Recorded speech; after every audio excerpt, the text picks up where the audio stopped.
Salut à toutes et à tous, je reviens aujourd'hui dans cette nouvelle vidéo que je suis trop heureuse de vous faire puisqu'il s'agit de ma pile à lire du Cole Wheaton Challenge 2022-2023, c'est la toute première fois que j'y participe et du coup ça me donne une très bonne occasion de vous faire une pile à lire. J'adore faire des piles à lire, je les respecte jamais mais j'adore les faire et en plus mettre des livres dans des petites sous-catégories avec des thèmes et tout.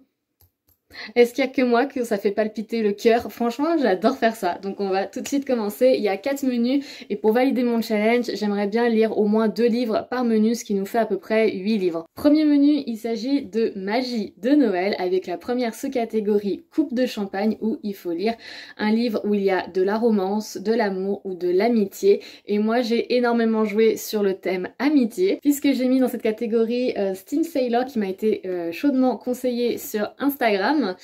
Et dedans il y a un peu le trope family où c'est une fille qui va se faire kidnapper par des pirates dans un bateau, une sorte de montgolfière bateau pirate et qui va parcourir toutes les îles qui se trouvent dans les airs pour retrouver la trace des alchimistes disparus. Et donc les pirates qui l'ont kidnappée vont devenir ses amis, sa famille et je trouvais que ça rentrait vachement bien dans le thème.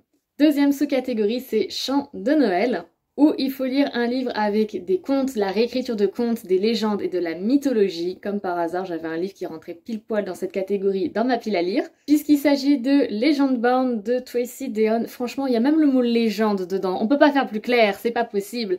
Et donc, c'est du fantastique où c'est une fille qui a perdu sa maman dans des conditions dramatiques et un peu mystérieuses. Donc, elle va rentrer à l'université. Et ça va faire un peu à la The Mental Instrument, on va avoir des monstres, elle va se rendre compte de plein de trucs. Et apparemment ça parle également de réécriture de mythologie arthurienne. On peut pas faire plus dans le thème. J'ai remarqué que j'ai mis que des grosses bricasses dans ce challenge, donc je croise les doigts pour réussir. Mais il a l'air tellement, mais tellement bien, j'ai trop hâte de le lire. Troisième sous-catégorie, c'est Calendrier de l'Avent, un livre dont on ne connaît absolument pas le résumé. Et j'ai choisi de lire un classique de BookTok, Prince Cruel de Holly Back. Donc là, il y a plein de post-it et d'annotations parce que ma petite sœur est en train de le lire. Mais là, je crois qu'elle stagne, elle a pas continué.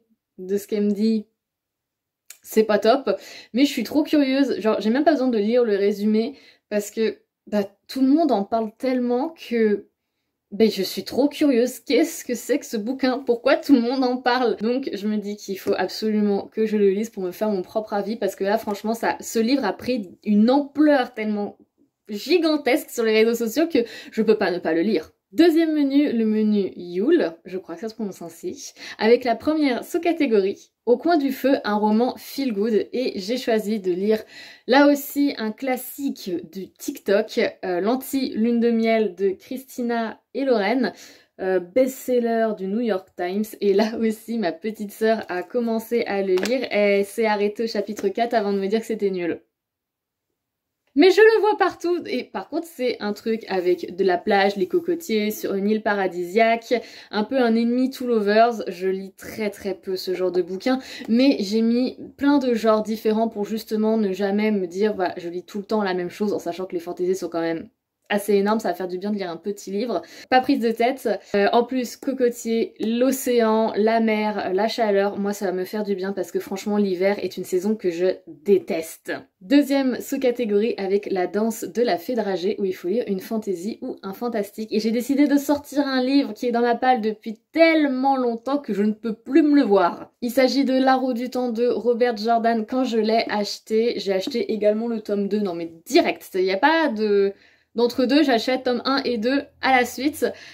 J'étais grave dans un mood, genre je veux lire de la fantasy d'époque, enfin fantasy d'époque un peu à la Tolkien, avec le petit fermier qui est l'élu de la grande prophétie des sorciers, des centaures, des fées, des trolls, des orques. Enfin bref, j'étais vraiment dans ma phase. J'étais en train de lire Le Sorceleur.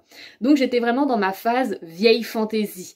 Je ne le suis plus du tout et ce livre, je ne peux plus me l'encadrer. Donc il va falloir qu'il sorte et si je ne le sors pas pendant ce Cole Wheaton Challenge, je le vire de ma palle. Tout simplement, je les revends, je n'en peux plus de me les voir. Troisième sous-catégorie, la catégorie Iceberg avec du secret et des mystères. Du secret avec des secrets, oui c'est mieux Mélisse. Et là, je sors mon auteur favoris en termes de fantasy, science-fiction, Brandon Sanderson avec son tout premier roman Elantris.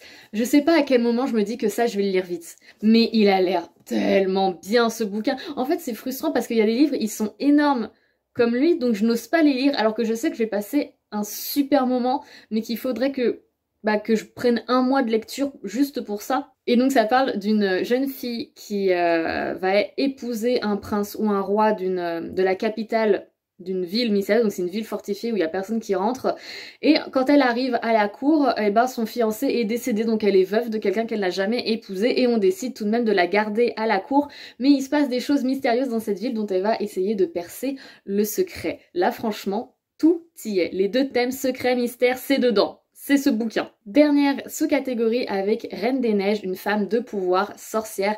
Et j'ai choisi de lire un livre dont je n'ai pas encore en ma possession, mais je l'ai sur liseuse. Il s'agit de Sorcery of Thorn. Pareil, je le vois partout, je ne sais absolument pas le résumer, je ne peux pas vous en parler. Mais il me fait de l'œil. Je le vois tellement partout chez tout le monde que je me dis, lui, il y a peut-être un truc qui se cache derrière. J'ai peut-être envie de le lire. Donc j'ai pris ce bouquin-là. Et nous passons au troisième menu hiver sombre avec comme première catégorie Nakatomi Tower où les thèmes sont suspense et enquête. Et alors là, j'ai eu pas mal de difficultés mais j'ai décidé de lire Supernova.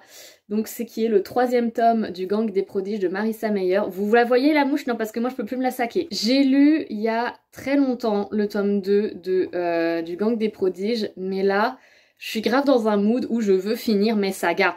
Et je veux finir cette saga-là de Marissa Meyer puisqu'en fait on suit Nova qui est une super méchante et le monde est dirigé par les super-héros et donc les super méchants vont reprendre le pouvoir sur les super-héros. C'est un peu un monde très manichéen au début. Nova va s'infiltrer chez les super-héros en se faisant passer pour l'un des leurs, essayer de déjouer un peu leur truc, de récupérer des informations pour son gang, les renverser tout simplement, mais elle se rend compte que le monde n'est pas si manichéen que ça et il y a un garçon qui est un super-héros, je crois que c'est le fils des présidentes du clan des super-héros. Eva, vous vous doutez bien, il va avoir rapprochement entre eux, enemy to lovers.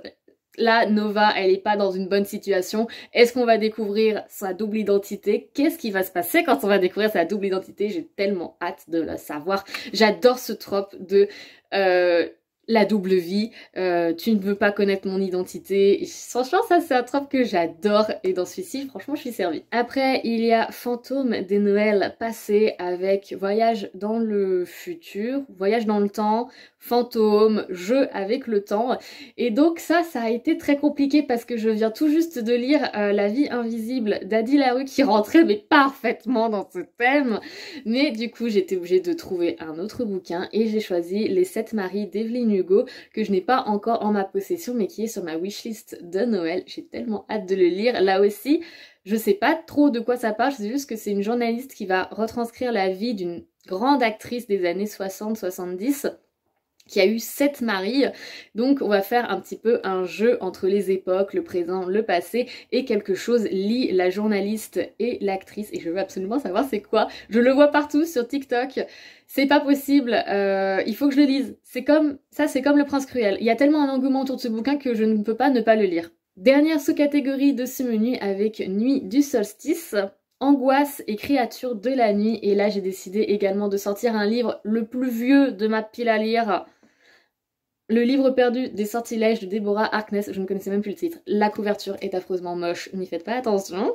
C'est un pavé et je me demande mais pourquoi j'ai choisi que des pavés, c'est pas possible. Et là, de ce que je sais, c'est une sorcière qui rentre à l'université, qui doit écrire un doctorat, mais bon, sa condition de sorcière, elle s'en fout un peu. Mais elle va tomber sur le livre perdu des sortilèges qu'un vampire veut absolument. Enemy to Lovers également, je ne sais pas, peut-être. Je l'ai pas trop vu passer celui-ci, franchement je crois que c'est un livre qui a été très populaire à l'époque de Twilight mais qui est complètement tombé dans l'oubli. Moi il est encore dans ma pile à lire, donc je vais probablement le lire. Et si je ne le lis pas durant l'année 2023, c'est comme la roue du temps, celui-ci il dégage. Nous rentrons dans le dernier menu marché de Noël avec la première sous-catégorie Vive le vent, froid, hiver, pays froid, voyage. Je déteste l'hiver, je me l'écaille. Donc, je n'ai pas de livre hiver, pays froid, mais j'ai un livre de voyage, Les Aventuriers de la mer, le 3e intégral. Vous vous doutez bien que je vais pas lire tout ça, parce qu'en fait, là, on attaque le Robin Hood, et les Robin Hood, ils sont comas. Je pourrais assassiner quelqu'un avec. Donc, je vais lire, en sachant que dans cet intégral, il y a 3 tomes. Je veux lire seulement le tome 7.